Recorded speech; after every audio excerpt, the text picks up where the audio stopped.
Hello everyone and welcome back to a new video. In this video, I'm going to show you guys how you can set up SMS and email marketing on Shopify.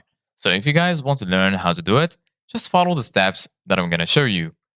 As you can see guys, I am right now in my Shopify dashboard. Here in the left side of your screen, as you can see guys, you're going to find all of these sections. You're going to find the home section, orders, products, customers, content. You're going to find analytics and marketing and discounts. Here under sales channels, you're going to find online store and also point of sale. And here under apps, you're going to find your applications.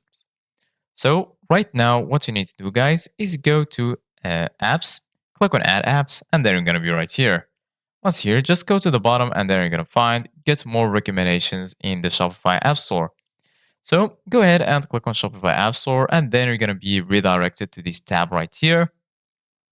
So basically, guys, once here, just go to the top. You're going to find the search bar, give it a click, and then search for MailChimp. Once you do that, hit enter, and then you're going to find MailChimps right here. Right here, you're going to find MailChimp, email, and SMS. Go ahead and click on MailChimp. And then once you do that, you're going to find yourself here in the applications page. Once here in the app page, go ahead and click on install. And then you're going to be redirected to this tab right here. Once here, just click on install and then just wait for it to load. So basically, guys, this application will make it a lot easier for you guys to set up your email and SMS marketing. Right now, what you need to do, guys, is connect in your store to MailChimp. If you have already a MailChimp account, just click on login.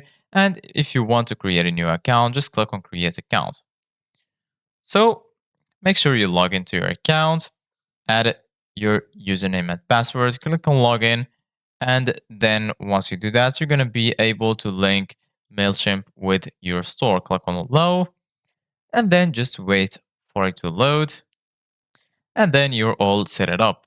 So this is it guys for today's video. Thank you guys for watching. See you guys in the next video.